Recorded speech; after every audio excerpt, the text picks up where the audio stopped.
Hello again, welcome to another lesson in geometry. Today we're covering section 4.5, isosceles and equilateral triangles. So underline the correct word to complete each sentence. An equilateral triangle has three congruent sides, and an equilateral triangle has acute angles. Okay, so equilateral triangle has to have three congruent sides, and it should have all acute angles, and we learned this in grade school, so these are all have 60 here. Okay, so they're all acute. So number 3, this is not an equilateral triangle.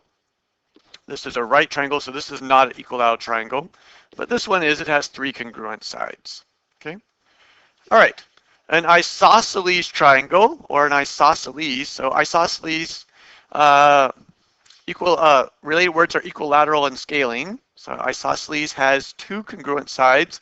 Scalene has no congruent sides. And equilateral has three, at least three. So a triangle is isosceles if it has two congruent sides. Okay, so that's true. So here's two isosceles shapes. This has congruent sides. And by the way, an equilateral triangle is also an isosceles triangle. Okay, because it has two congruent sides. So the angles and sides of an isosceles triangle have a special relationship. So use the triangles below. Write the letter of each triangle in the correct circles at the right. So let's see, triangle A. So triangle A has a right angle, so it's definitely a right triangle. And it has at least two congruent sides, so that puts it in isosceles.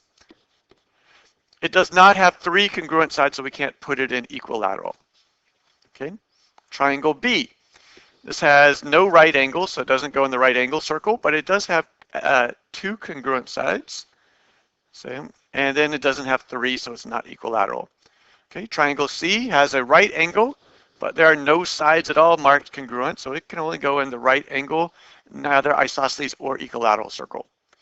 Triangle D has at least two congruent sides, so it goes into the isosceles one, but it also has all of them the same, so it goes into the equilateral one.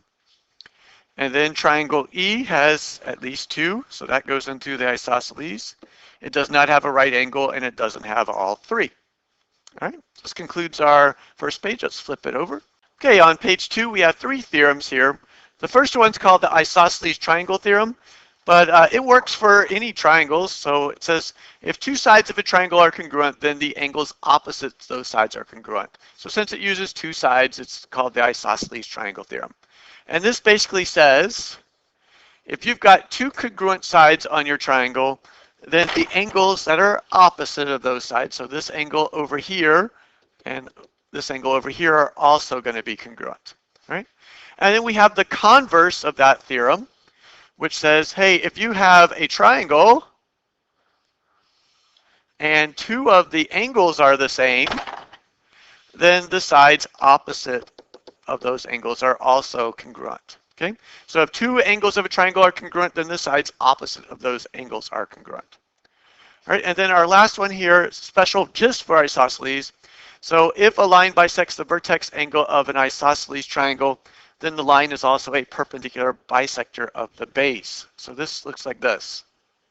So this isosceles triangle, here is the vertex angle. That's the one that comes, the included angle between the two sides that are congruent. Okay, and then if we have a line that bisects that angle, so it forms two congruent angles here and here, then it also is very special things happen down here. This will be the same, and this will be a perpendicular. Okay, so if a line bisects the vertex angle of an isosceles triangle, then the line is also the perpendicular bisector of the base. So it split the base into two equal parts, and we have a perpendicular where it intersects. All right, so there's four more definitions really in here. So the vertex angle is the angle that comes between the two sides that are the same. The two sides that are the same are called the legs. And then the side across from the vertex angle is called the base. And then the other angles besides the vertex angles are called the base angles because they touch the base. Okay. All right, number 5. If PQ is congruent to RQ, in triangle PQR. So let's draw triangle PQR. So PQ and RQ are supposed to be the same. So PQ and RQ are supposed to be the same length in triangle PQR.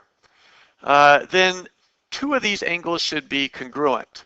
Okay, so the congruent angles are going to be across from the congruent side. So angle P and angle R are going to be congruent.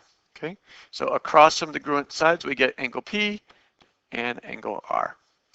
So underline the correct number to complete the sentence below. The theorem illustrates below is theorem either 4-3, 4-4, or 4-5. So let's see. We have a picture of an isosceles triangle, and we have a perpendicular bisector drawn through, an angle bisector drawn from the vertex angle, and it created a perpendicular with the base and split it in half. Okay, so that's going to be theorem 4.5. A line bisecting the vertex angle of the isosceles triangle, that's this drawing. Then the line is also the perpendicular bisector of the base, that's that drawing. Okay. All right, problem number 1, using the isosceles triangle theorem.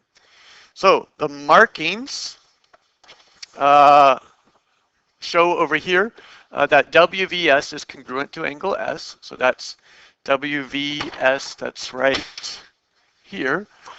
Oh, well, actually, we don't have that marking. We're asked, is WVS congruent to angle S, and is TR congruent to TS? So here's the markings we have. We have this little angle in here, WVS and angle R are the same. And we have VW and SW are the same.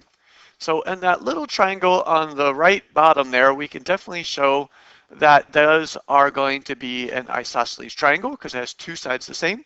And since two sides are the same, then the angles opposite are the same. Okay, so in the markings we have WV is congruent to WS. And that means WVS and angle S are the same. So these guys are going to be congruent because of the angles opposite of congruent sides.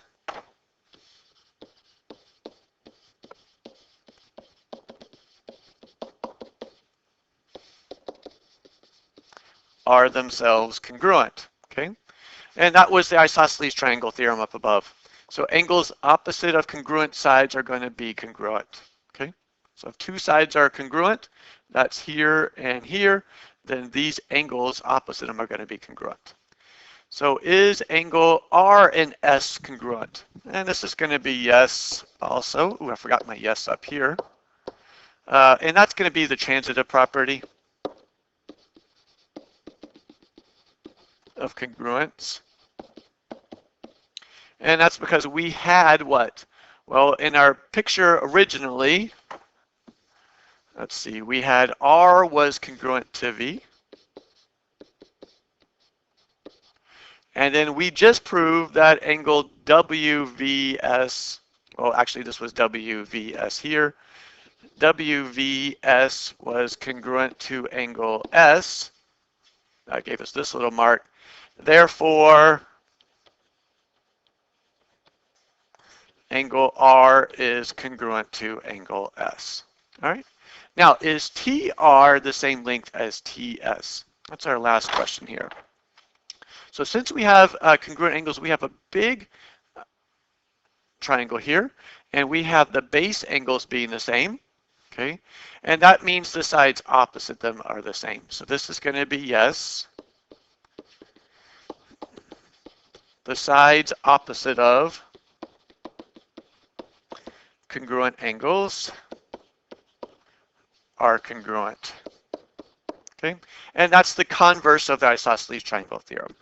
So the converse of the isosceles triangle theorem. Okay, on the top of page 3, we have problem number 2 using algebra. So suppose the measure of angle A is equal to 27. So that means in here is a little 27. What is the value of X? All right, so since CB is congruent to AB, we have little marks on the diagram to show that. ABC, this big triangle, is an isosceles triangle. So this whole thing is an isosceles triangle. So that means the measure of angle A is equal to the measure of angle C, and both of them are 27 degrees. So now I can put a 27 degrees in here, and that's because the angles opposite of the sides are going to be congruent also, opposite of the congruent sides. Okay, so the base angles are always the same. Now, BD is an angle bisector of our vertex angle. That's what those little marks in there meant. So that meant that BD and AC should have been perpendicular to each other, and the measure of angle BDC should be 90 degrees. Okay. So we're going to use these things above to fill in this little algebra problem down below here. Okay. So in the algebra problem, we're talking about half of our isosceles triangle, this little right triangle that's in here. Okay. So it says the measure of angle, let's see, so we need to put in angle C plus the measure of BDC, that's this right angle, plus X, this little angle up here, is equal to 180. So the measure of angle C was 27. The measure of BDC was 90. We put it together and we get 117. And if we subtract that, we end up with 63. Okay, so 27 plus 90 will make 117 in there, and then we subtract the 117 from 180 to get 63. All right, so we have two corollaries. These are just extra things added on to our theorems. So it says if the triangle is equilateral, then the triangle is equiangular. And that works off of theorem 4.3 that said, hey, two sides are the same, then the angles opposite are the same. So in this case, we have three sides the same, so the angles opposite of all three are the same. So that's what makes it equiangular. So 3 equal sides, 3 equal angles. And then we have corollary 4.4. If a triangle is equiangular, it's also equilateral. So if these three angles are the same, then the sides opposite them are the same. Okay. All right. Underline the correct number to complete the sentence below. So here we have 3 congruent sides, and that means that 3 angles are also going to be the same. That comes from corollary to theorem 4.3. All right, in problem number 3, we have finding angle measures. So suppose the triangles at the right are isosceles triangles, where ADE and DEC and ECB are all vertex angles. So we have 3 isosceles triangles, and I went ahead and redrew it because I kind of figured that your print didn't come out very well. If the vertex angles each have the measure of 58, we need to find out what is the measure of angle A, that guy down here, and we need to find out what is the measure of angle BCD, this one up here. So this is 58, and 58, and 58. Okay, so which triangles are congruent by side, angle, side? Well, the 3 isosceles triangles are all the same because they all have side here, and then the vertex angle, and then the other base, or the other side. Okay. All right, so let's see. We could do this and say, let's see, triangle ADE. Okay. And then that's going to be saying as triangle DEC. And that's also going to be congruent to triangle ECB. So all 3 are going to be the same there. Which angles are congruent by the isosceles triangle theorem? Well, so that means all the base angles should be the same. Okay, so if the legs they are congruent, then across from the legs are going to be all of our base angles, and these are all going to be the same. Okay, so we have to name them. Definitely angle A, and that's in DAE, but angle DEC is going to be congruent to that. That's another base angle. Okay, and then up top we have angle EDC for a base angle, and angle ECD.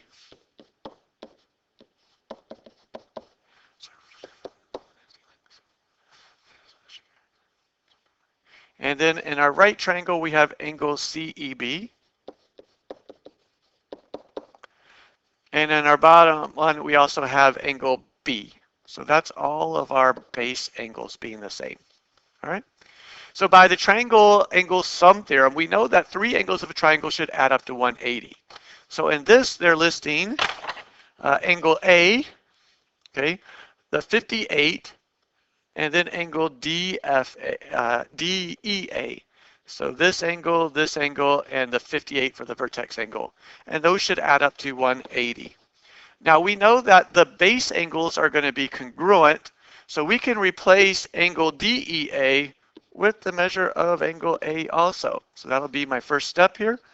The measure of angle A plus 58 plus the measure of angle A equals 180, because our base angles are going to be congruent. So that means we have 2 of those base angles. If we subtract 58 from both sides, we get 2 times the measure of angle A equals 100 and let's see, 22, I think. Okay, and then we divide both sides by 2 and we get the measure of angle A is 61. Okay, so let's see, that was one of our questions. What is the measure of angle A? So we've answered that. All right, so now we need to find the measure of BCD. So BCD is this one right here. So we know part of BCD is 58, okay? And now we know the base angle is 61. So the measure of BCD is going to be equal to 58 plus that base angle that's up there, which we know is 61. And if we add those together, we get 119, okay? So as always, pause the video now, do the lesson check, and then come back afterwards and see if you knew what was going on. All right, so in our lesson check, what is the relationship between the sides and angles of each type of triangle? So we have these 2 types, isosceles and equilateral. So an isosceles triangle has 2 congruent sides. An equilateral triangle has 3 congruent sides. So remember, an equilateral is an isosceles, but not the other way around. Okay? So complete each statement with congruent, isosceles, or equilateral. So the isosceles triangle theorem states that the angle opposite of the congruent sides are going to be congruent. Okay? An equilateral triangles are also isosceles triangles. Okay?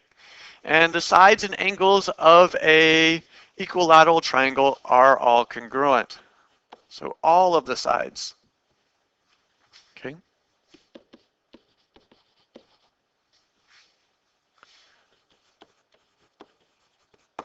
All right, that concludes our notes for the day. Down here we have corollary, which is just a special case of a theorem. We have the legs of an isosceles triangle, the base of an isosceles triangle. So remember, I told you they have extra definitions hidden in that one problem. We have the vertex angle of an isosceles triangle, and we have the base angles of an isosceles triangle. So let's draw an isosceles triangle and make sure we know all these parts.